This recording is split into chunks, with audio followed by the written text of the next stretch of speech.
What if I told you that there are just 4 simple steps that anyone could take in order to scale and skyrocket their business and their finances? Well, in today's training, I'm going to be sharing with you some insights that the Bible says to the natural eye, they seem small, but they are extremely wise. And in fact, if you begin to apply these principles to your life and to your business, you too can become wise beyond your size. If you're interested in growing your business and your finances to outrageous levels, then listen up and let's get right on into it. Proverbs chapter 30, starting at verse 24. If you're taking notes, write this down, okay? This is absolutely mind-blowing. And like I said, I have literally only shared this level of insight with my diamond clients, my students who pay $100,000 or more to work with me, and I want to give it to you guys and gals today on this training. Proverbs chapter 30, verse 24, starting at verse 24, it says this: 4 things on the earth are small, yet, and I want you to write that word down, yet, and circle that word yet, because it says 4 things on earth are small, yet they are extremely wise. Okay, somebody in the chats dropped these words, extremely wise. Okay, so again, we are pointing to the picture of you can be wise beyond your size, because here Agar is saying, look, these things at a quick glance, they're small, but if you actually look at them through the lens of wisdom, they're extremely wise, okay? And here are those 4 things. What I'm going to do is read through the 4, and then I'm going to break each of the 4 down for you. Just some wisdom insights that God has given me. I've applied them, and they've worked powerfully in my businesses, okay? So 4 things on the earth, they're small yet extremely wise. Number 1, verse 25, ants are creatures of little strength, yet they store up their food in the summer. Hyraxes, or in other words, rock badgers, okay, so they're either called rock badgers or hyraxes. You can Google it later, but rock badgers are creatures of little power, yet they make their home in the crags, or in other words, in the rocks, in the rock formations, okay? Locusts who have no king, yet they advance together in ranks. And then verse 28, this is the 4th one, a lizard, or in some translations say a spider, a lizard can be caught with the hand, yet it is found in kings' palaces. So you might be sitting here going, Rick, all that sounds cool. It sounds like Old Testament mumbo jumbo to me. I don't know what that means.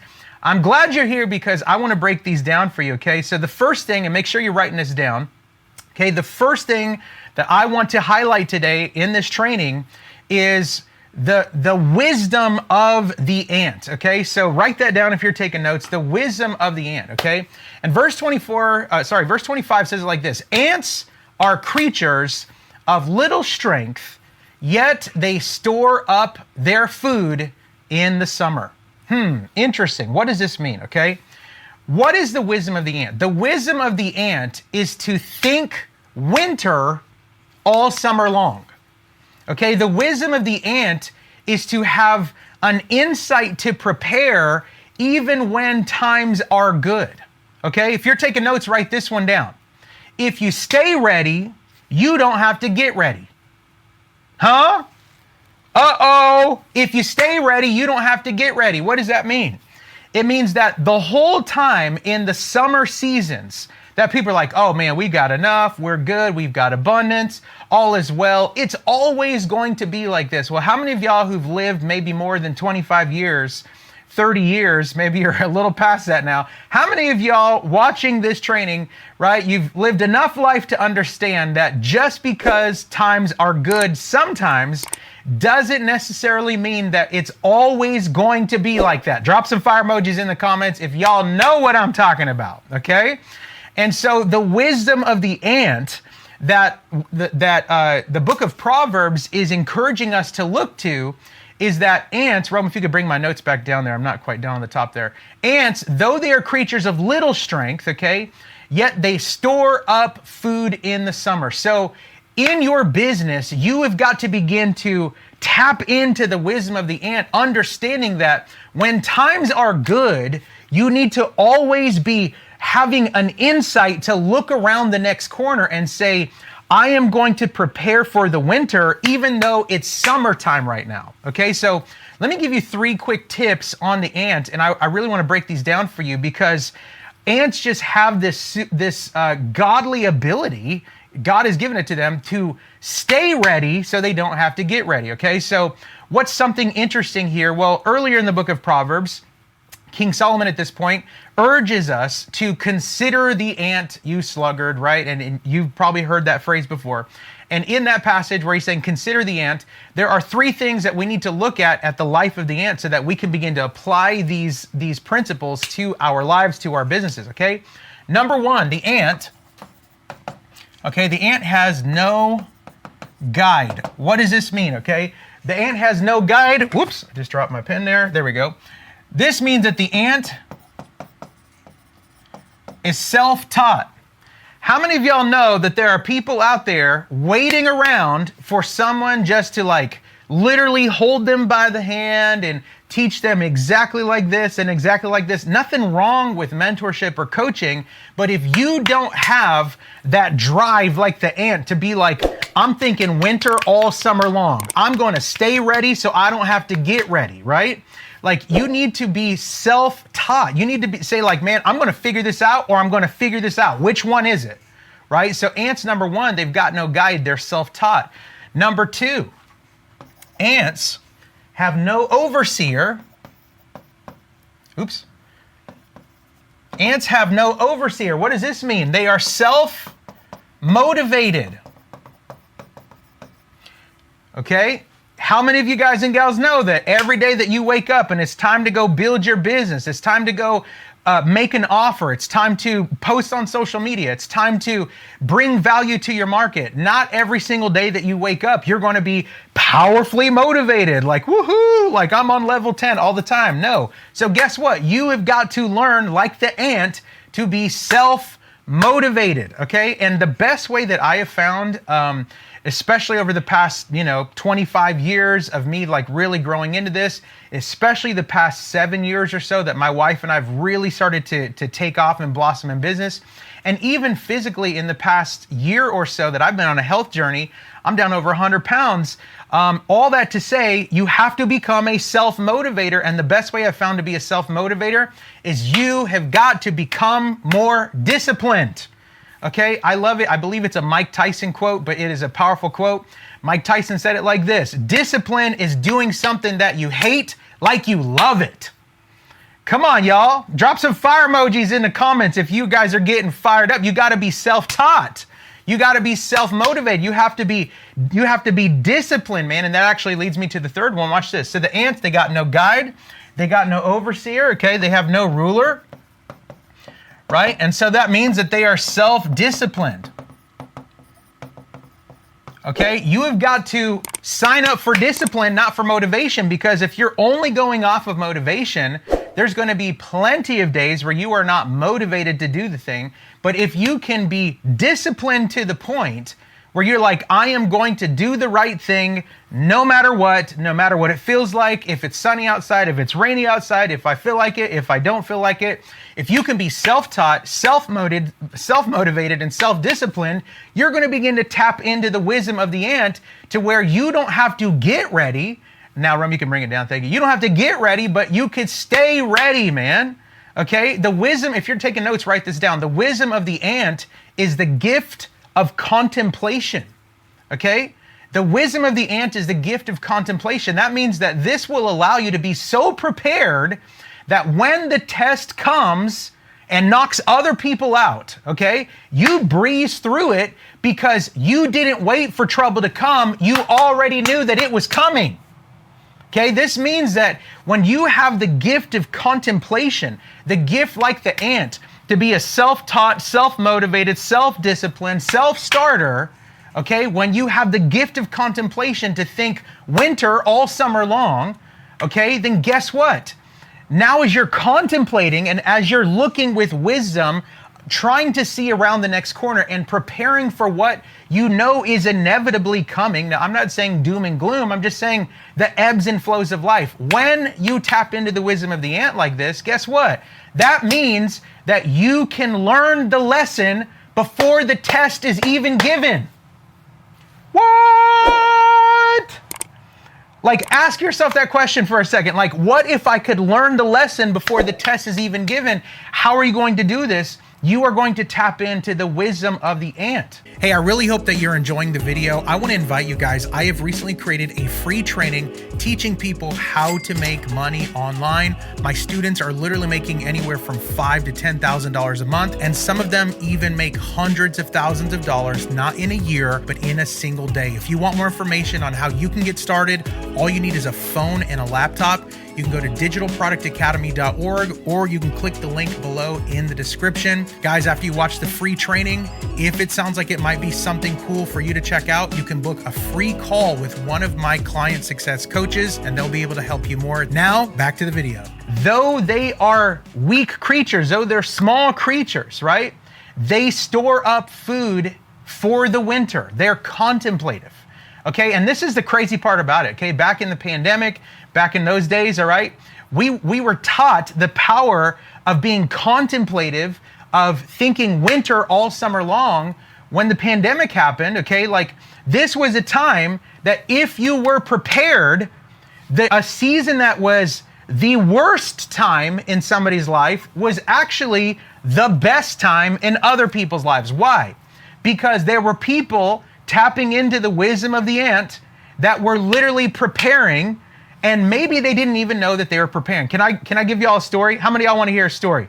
Right? Just wave at me if you want to hear a story. Check this out, okay? So this is back in 2018. Maybe some of you guys and gals have been following me since back then. Okay, I was a missionary worship leader all over the world, 79 nations, and I had this bright idea. Looking back now, it's from God, okay?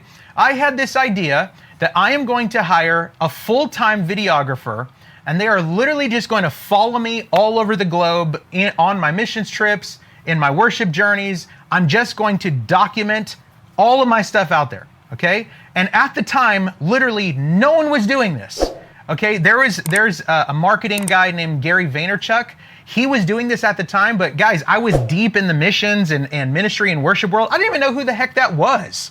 Right? So I didn't even know that he was doing it. I would just had this idea, dude, I should have somebody follow me around with the camera and just start making crazy social media content and just see what happens. At the time that I started this, I had 30,000 followers collectively, like across every single social media platform combined. It was like 30,000 followers, okay? And within a year, I'm just doing my thing. We're doing missions trips, right? And I have a camera in my face. We're putting out content. Stuff starts blowing up. And I'm like, this is crazy. What is all this stuff? And before I knew it, a lot of my peers, a lot of people that you and I both love, I still absolutely love them. A lot of people who we've been blessed by their music, a lot of preachers, a lot of people who were my peers, are my peers at the time and still are at this time. They would rebuke me, man. They would literally send me a text message and be like, Rick, this is so prideful. Like, I can't believe you're posting so many times. Like, posting 3 or 4 times a day is prideful. And I'm like, well, how many times should I post a day? Like, does posting 2 times a day make me like humble? Like, what's the number, right? Like, and they're like, well, you're posting this for your own selfish gain and blah, blah, blah. And Jesus said blah. And they're just throwing all this religious garbage at me. And guess what I did to all of them? Okay, thank you. Okay, thank you. You love me? Cool. You hate me? Cool. I'm going to do what I feel like I need to prepare to do. Okay, so this whole time I'm getting some kickback from people like, this is too much, what's going on? Well, guess what? In the business world, in a lot of different spheres, a lot of people start putting out more content online. Before I knew it, I had millions of people following me collectively all over the internet. And we started opening up training programs, and all of a sudden I had this audience and I could monetize this audience, and I was training them. Back in late 2018, I discovered this little software that no one knew about at the time, rarely, like no one knew about. It was called Zoom, okay? Like no one knew about this software. Everyone was still doing Skype, right? And I was like, dude, Zoom is crazy. I can get a bunch of people on here. I started investing into cameras, into lights. I bought a studio. Like we just started going for it. Like I just started, no one knew, right? No one knew what was coming in a year and a half. But if you tap into the wisdom of the ant, right, and you want to stay ready so you don't have to get ready, something powerful happens, guys, because now you start building an ark long before you ever see the rain. Okay, and here's the punchline. Like Noah didn't stop to try to explain himself to every hater that was trying to tell him, like, bro, why are you building this ark? Like, what is rain? Like, that doesn't even exist. Like, you're so prideful, you're so this, you're that. Thank God Noah didn't stop to explain himself to every hater. He just did what God called him to do, and then he let the rain do the talking. Okay, I want to encourage you, if you're watching this training today, you got to tap into the wisdom of the ant, because if you can have the gift of contemplation, if you can be one of these self-taught, self-motivated, self-disciplined, self-starter people like the ant, thinking winter, even in the summer, guess what happened? Then the pandemic happened and everyone's scrambling, and guess what I did? Because I had already been through the wisdom of the ant, looking around the next corner, unknowing that anything was coming, while everyone's scrambling, trying to figure out, oh my gosh, what are we gonna do? And everyone, we gotta pivot and this and that. You know what I did? I just said, I'm already ready for this. Does anybody want help? And everybody came. Like, we had a deluge of clients, a deluge of flood. I mean, literally, when the pandemic happened and everyone was like struggling and this and that, we were laughing all the way to the bank. Like, we made millions upon millions upon millions of dollars through the pandemic, not because I'm anything special, but because, like the ant, you have got to think winter even in the summer. Like, my wife and I right now, we are planning things behind the scenes none of y'all know about, but just in case something happens, we're gonna be ready, man, right? So you have got to consider the wisdom of the ant. It's a small thing, but Proverbs tells us, and the Spirit of wisdom tells us, this is an extremely wise thing to not just live for the now. You need to live for the future, okay? And if you're taking notes, I want you to write this down. Most people, they desire prosperity now, but people of wisdom, they don't just desire prosperity now, they desire posterity for the generations. If you don't know what posterity is more of what I believe that the Bible's calling us to, not just to prosper, but to focus on posterity, which is to plan for generations. Like, what good is prosperity alone if we just have this surplus when we're not even thinking for tomorrow? We got to start getting like the ant, guys. We got to tap into this thing that with a quick glance, it seems small, but through the eyes of wisdom, it is extremely wise. I need at least 10 people in the comments to drop these words, extremely wise. If you want to tap into the wisdom of the ant, drop those words in the comments, say extremely wise, okay? So the first thing that we need to consider is we need to consider the ant, okay? The second thing, I'm good, you can roll me down the notes there. Number two, and you have my numbers blocked off. I don't know if you can adjust that there, okay? Number two, guys, okay, in Proverbs chapter 30, the second thing it tells us is this. Rock badgers are creatures of little power, and if you're taking notes, I want you to write that down, little power, yet they make their home in the rocks. Okay, what in the world does this mean? Okay, what in the world does this mean?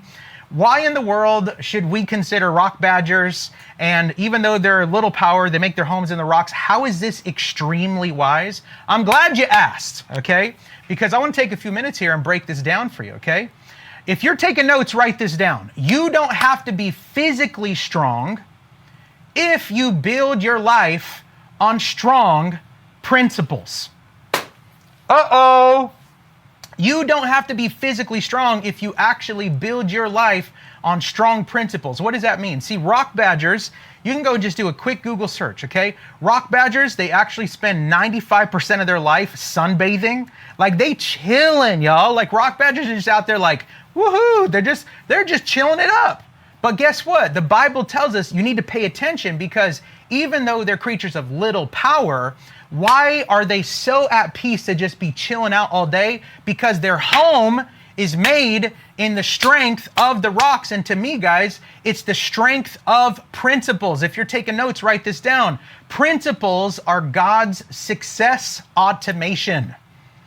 I want to see, by a show of fire emojis in the comments, how many of you guys and gals would like to see success in your life, but not just any success. You would like to hit a button to where you literally automate success in your life. It's just automated. It's just, you don't even have to think about it. You just hit the button and success just goes bing, bing, bing, bing, bing, bing. How many of y'all want some of that? Drop some fire emojis in the comments. Well, guess what, guys? God has made that available to us, and it is in the form of principles, okay? Principles are God's success automation.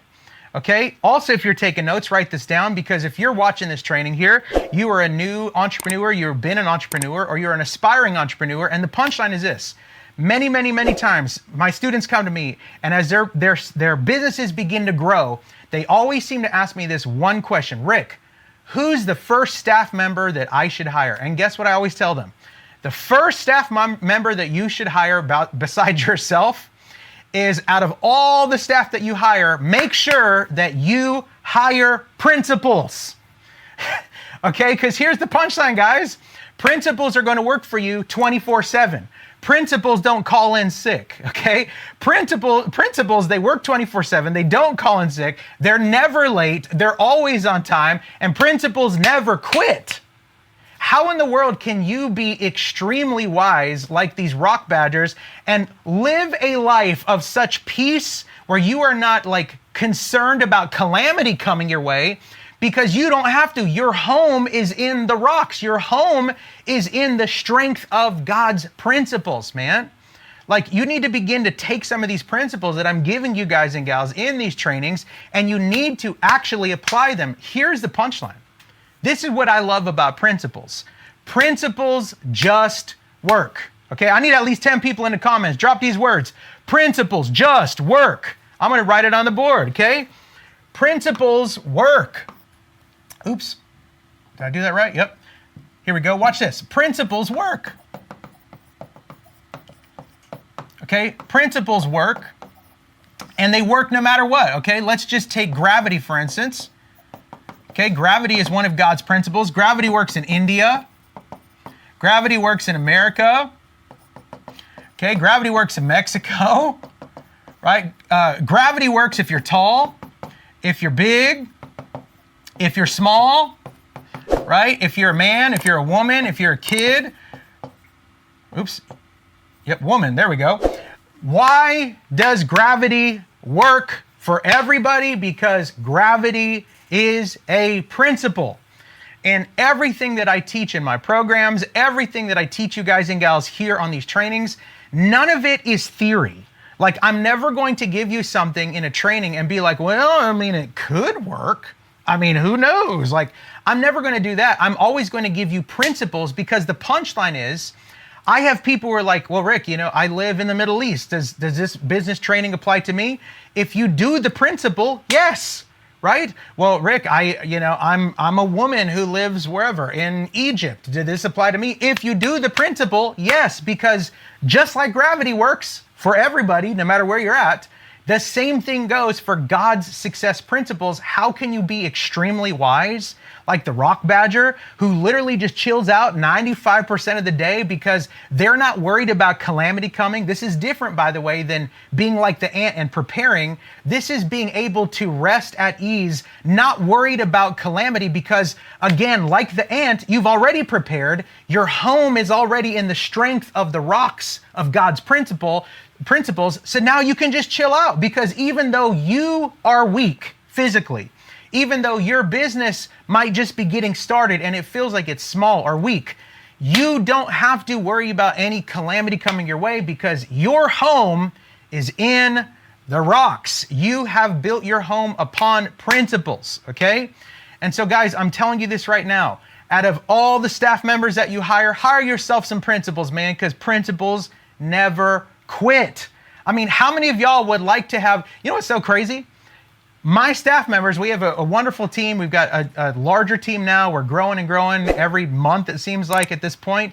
God's blessing. But the staff members that I refuse to not hire are principals. Because though my people, which I love dearly and we try to take care of, and they're humongous helps and they help me build the business, though those people, humans, they need to go home at night, they need to have time with their families, they need to eat dinner, they need to get some sleep. Principals don't need any of that, bruh. Like, principals just work. Principals are working for me 24/7. Like, when I'm sleeping, when I'm on vacation, when I choose to show up to the office, like, no matter what, my principles, like, boom, boom, boom, boom, boom, boom, boom, like, God's principles are just working. And that's how you build your life in the rocks, okay? You've got to hire yourself some principles. I need at least 10 people in the comments right now. If you're getting some value out of this, if your mind is being expanded, if you're drinking from the fountain of wisdom, drop this word, principles. Principles, okay? Let's go on to number 3, okay? So again, we see that there are 4 things that though they are small, they are extremely wise. I just want to caution you as you're going through this training, as you're listening today, okay? I want you to begin to try to view life through the eyes of wisdom, because so many of us, we're just going through life, through the motions, doing the best that we know how to do.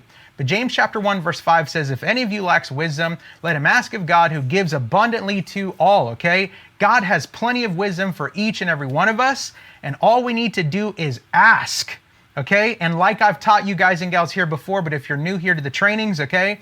The word wisdom is actually the word 𝐒𝐤𝐤, and it's the English word for skill. Okay? When we ask God for wisdom, it's not this thing that God just poofs into our life. Like, stop thinking like a religious Christian. I'm just going to pray and God's going to poof everything and it's going to be miracles, signs, and wonders 24/7. That's not how God works. Okay? We say, God, please give me wisdom. And guess what God usually does next? He goes, okay, you want wisdom? Here's a brand new problem.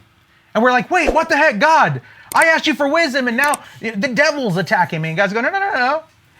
I'm allowing a problem to come into your life so that you can become more skilled. God, please give me financial breakthrough. Okay, cool. Here's an opportunity.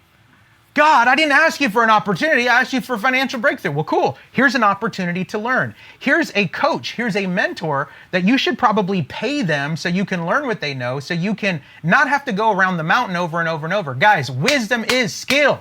I need at least 10 people in the comments drop these words. Wisdom is skill.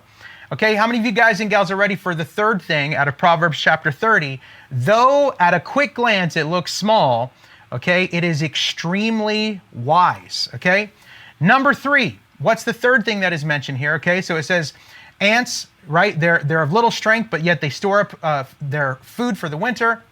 The rock badgers, though they are of small stature, they make their home in the rocks. Check this one out, guys. This one is insane, okay? Number 3, it says, locusts have no king, yet they advance together in ranks. What does that mean? Okay. If you're taking notes, I want you to write these 2 words down or just drop them here in the comments. Okay. I want you to write these 2 words down. Strategic partnerships.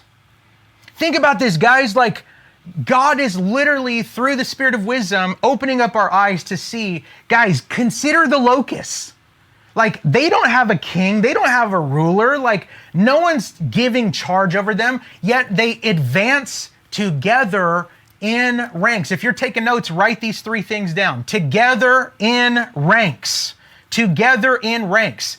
God right now is beginning to open up your mind and open up your heart to begin to consider strategic partnerships. Okay. And by the way, a strategic partnership is not to where it's 90% good for one and 10% good for the other. Okay. A strategic partnership is not to where it's like, 60% good for one and 40% good for the other. Strategic partnerships, and I'm about to explain this math to you in a second. It's going to blow your mind. Strategic partnerships are where it's 500% better for one and 500% better for the other. What does that mean? I'm glad you asked. Come with me to the board. If y'all are getting some insight today, just drop some fire emojis. I told y'all this is one of the plays out of my $100,000 playbook. I'm just giving it to y'all for free today, okay? So strategic partnerships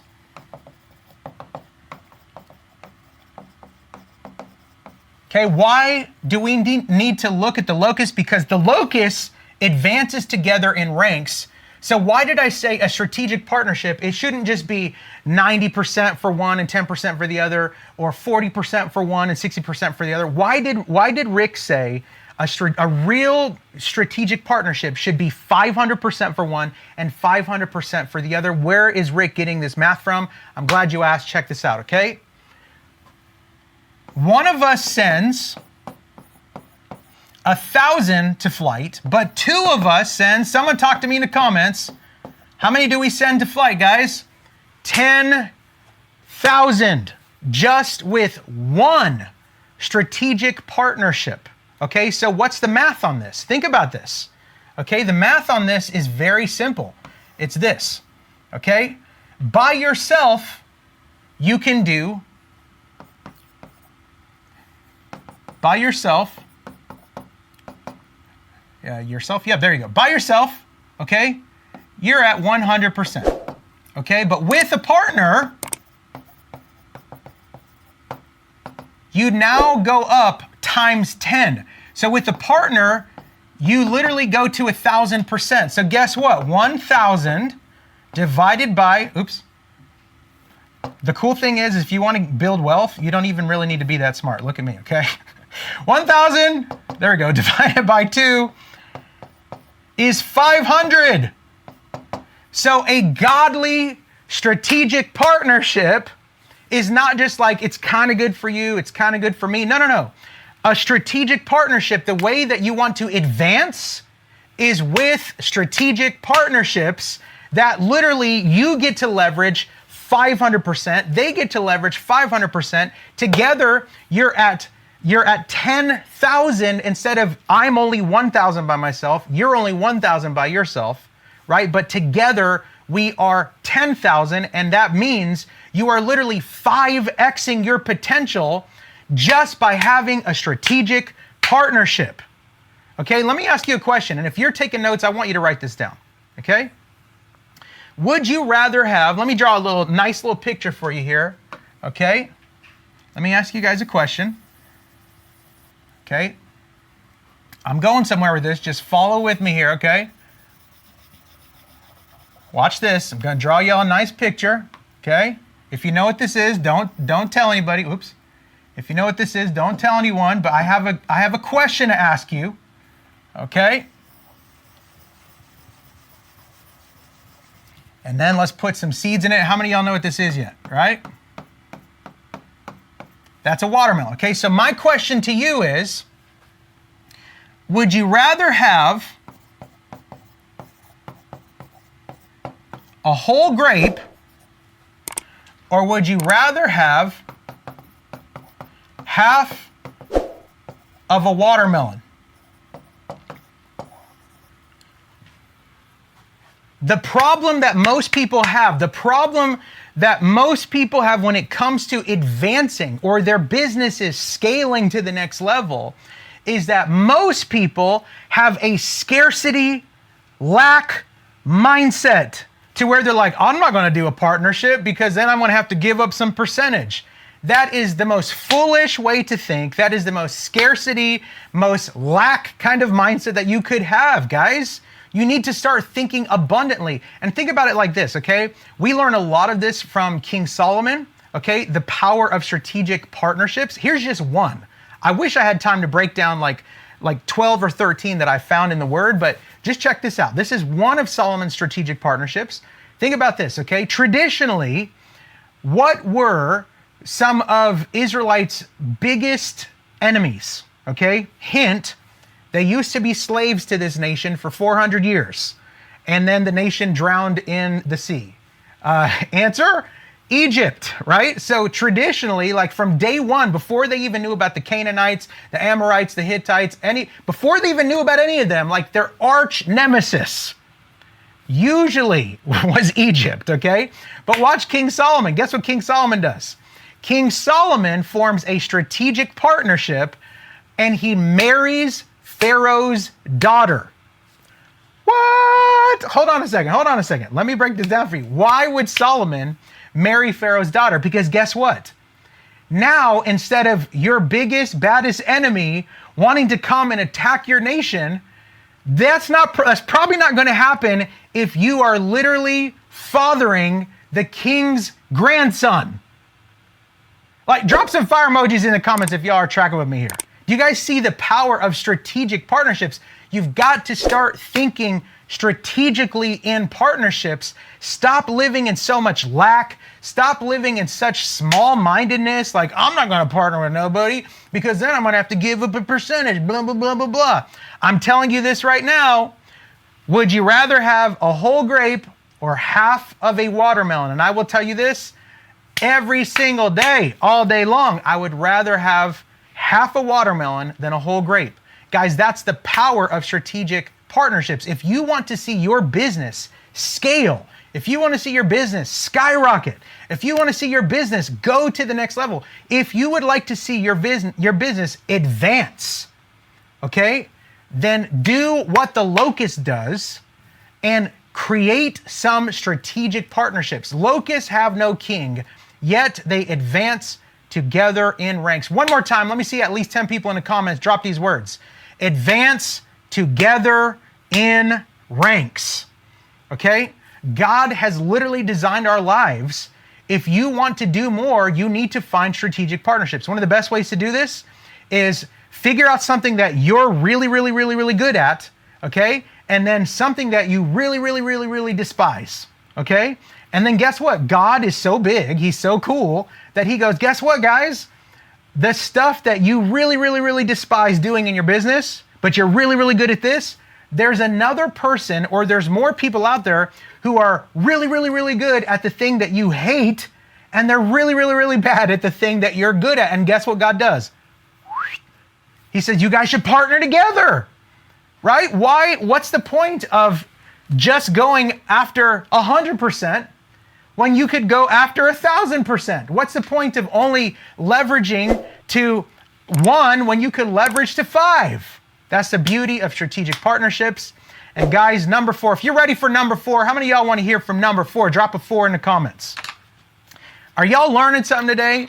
Like, I'm telling y'all, man, every single piece of wisdom that God has for us, not just for our lives, but for our businesses, okay?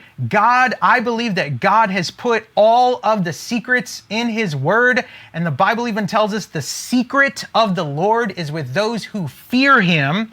All you got to do is start fearing him, because the fear of the Lord is the beginning of wisdom.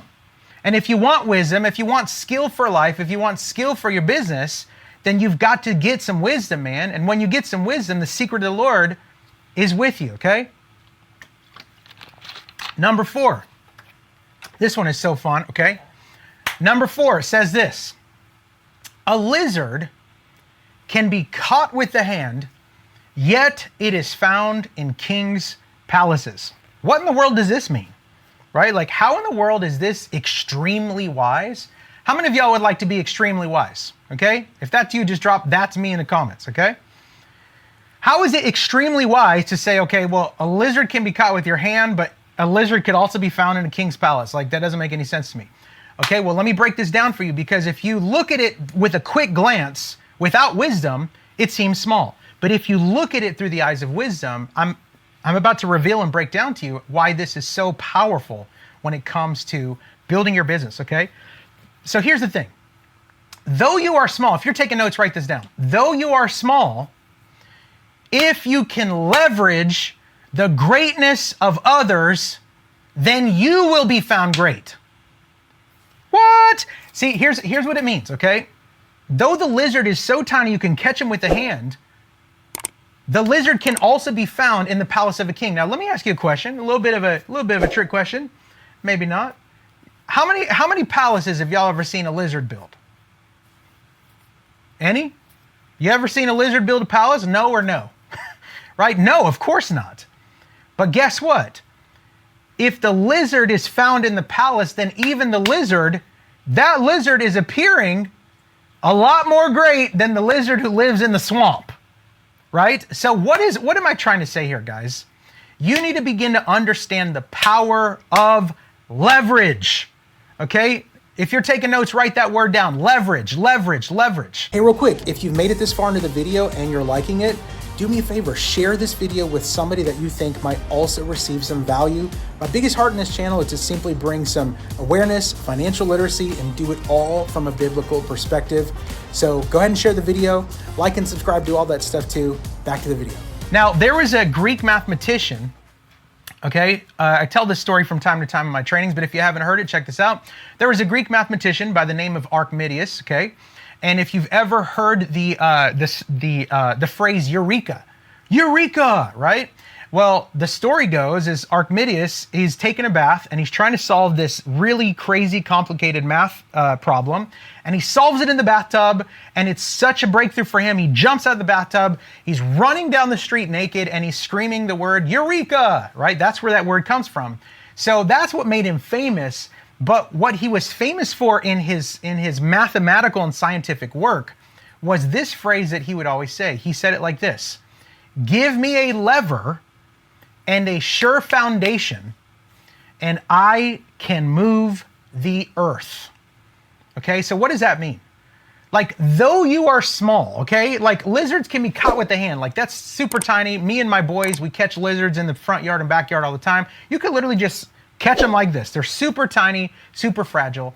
But what if that lizard were to be found in the palace? Okay? Though right now it feels like, man, I'm just tiny, I'm just small, I'm just starting, I don't know what I'm doing, like I could be caught with the hand, right? It's like I'm just nothing. But guess what? If you learn the power of leverage, you don't have to be the one to build the palace. You just have to leverage the person who already built the palace. Is this making sense to y'all? Are y'all getting this today? Like, I'm telling you, like, there are tools, there are softwares, there are programs, there are people. Like, you could leverage all kinds of stuff, guys. Give me a lever and a sure foundation, and I can move the earth. Let me draw a picture for you right quick what that looks like, okay? Say you're here, okay? And you've been assigned with this task to move this gigantic boulder, okay? Now, if you just try to move the boulder by yourself, you're overwhelmed. Oh my gosh, that boulder's bigger than me. There's no way I can move this boulder, right? But what if you had, what if you had a lever, okay? And then what if that lever was put just right on a sure foundation? Now, let me ask you a question, okay? Where's my little laser at? Check this out. Let me ask you this question. Okay, this is not a trick question. Is this boulder bigger or smaller than this person? Okay, it's bigger, right? And if the person just tried to use their own sheer force by themselves without a lever, without a sure foundation, it would be impossible to move the boulder. However, if the person had a lever and a sure foundation, now, even though this lever is gigantic, it's bigger than them, all they have to do is just use a little bit of force right here, and the lever does all the work for them. So what am I trying to say here? Okay, what am I trying to say here? Okay, your lever could literally be anything. Okay, so I love to leverage other people's money. That's called debt. Okay? If you're going to be a successful business owner, you need to understand the power of leveraging debt, leveraging other people's money. Of course, there are good debts, there are bad debts. Good debts, you invest into assets that make you money. Bad debts, they're usually spent on spending that costs you money, because bad debt doesn't just cost you once, it costs you all the time because you're paying bad commercial interest on bad debt. But good debt, I could literally, if I needed to purchase, here's one small example, okay? If I wanted to purchase an apartment complex, and it was, say, $1 million for a 12-unit apartment complex up in Waco, Texas, just north of where I live, okay? And I'm like, I'm looking at this apartment complex. Well, instead of me needing to have the $1 million liquid, I could just take $200,000, okay? And that's like a sure foundation because I have this. And then I could literally take my $200,000, I could borrow the other $800K from the bank and just push a little hard with my $200K, and now I get the huge asset that's worth $1 million, but I only used $200,000 to acquire it. And now the rents are paying down my note, right? The interest is going, or the property is going up in value over time. And so now I am literally becoming more and more wealthy because I used a lever and a sure foundation. Okay, your lever might be going through some of my trainings, going through my programs. Your lever might be, okay, I know a person who is wealthy and they don't have a bunch of time. I have a bunch of time. I'm not quite wealthy yet, but I'm a hustler and I've got time. Remember those locusts and those partnerships, right? You could literally leverage other people's money, other people's stages, other people's audiences. You can literally begin to leverage to where by yourself, it's a humongously impossible task. But when you begin to leverage, just like the lizard, even though they're small, they can be captured with the hand. Well, you don't have to build the palace. You just have to leverage the person that already built the palace. And here's the punchline. People who are successful in this way, they want you to leverage them. I'm about to enter into a partnership in the next week or so of a dear friend of mine, another multi-million-dollar business owner. And I presented an idea because I'm always looking for strategic partnerships. I'm trying to be like the ant, and I'm trying to, plan for winter. Even in the summer, I'm trying to be a locust and advance together in ranks. I'm trying to make my home in principles. I want to leverage. I don't have to build the palace. I can just leverage the palace. And so I presented this idea to him, and guess what this guy says? He looks at me and goes, man, this idea is incredible. We should absolutely leverage each other. Like, guys, this is how the wealthy think. This is how successful business people think. Like, if you have something that you could bring to the table and it's going to 500 times what 5 times what I'm doing, take me to 500%, then I'm all about it, because if you can take me to 500% and I can take you to 500%, then we should leverage each other. Like, guys, we have got to begin to understand, if you want to be successful in your business, okay, you have got to get these 4 steps down so that way you could be wise beyond your size. I'm going to read this one more time. Proverbs chapter 30, verses 24 through 28. 4 things on the earth that are small, yet they are extremely wise. Ants are creatures of little strength, yet they store up food in the summer. Hyraxes or rock badgers, they're creatures of little power, yet they make their home in the rocks. Locusts have no king, yet they advance together in ranks. A lizard can be caught with the hand, yet it's found in kings' palaces. Ladies and gentlemen, if you would like to see your business explode and go to the next level, you need to tap in to this wisdom that God has already made available to us. And don't just tap into it. Don't just read it. Don't just be a hearer of the word only and deceive yourself. You've got to do what it says.